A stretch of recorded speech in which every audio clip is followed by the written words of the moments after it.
It's hard to believe that something can happen in the future if you can't envision it in the present.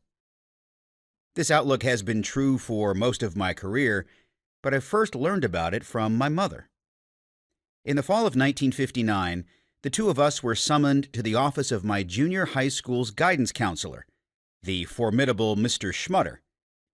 He was dressed in a suit and tie, and I can still feel the man peering at us under his bushy eyebrows, my file on his desk.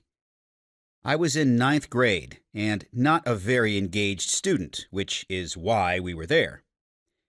Mr. Schmutter settled his gaze on my mother and suggested that instead of attending a regular high school, perhaps the New York School of Printing was a better fit for me.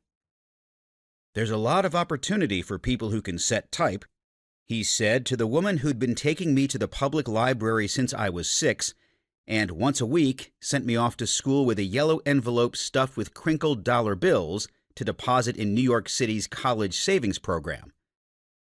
My mother, who didn't have a formal education past high school and never worked outside our home, wasn't having Mr. Schmutter's future. "My son is going to college," she said, then shot up from her chair. "Louis, we're leaving."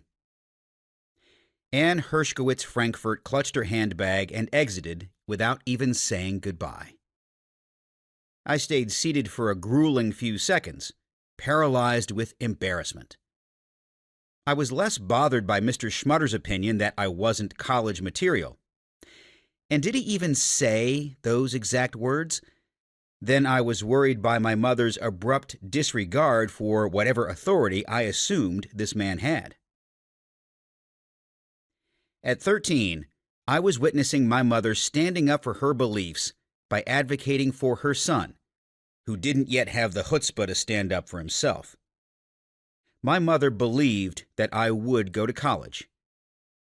For me, college was an abstract concept. No one in my family had ever gone, aside from my sister Claire, who was 8 years older and took night classes at a community college.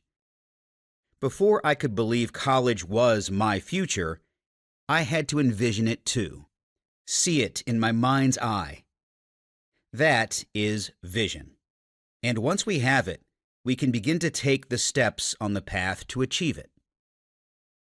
The experience in my guidance counselor's office may have been the first time I finally saw myself in college one day, because eventually I got up and followed my mother out of the room.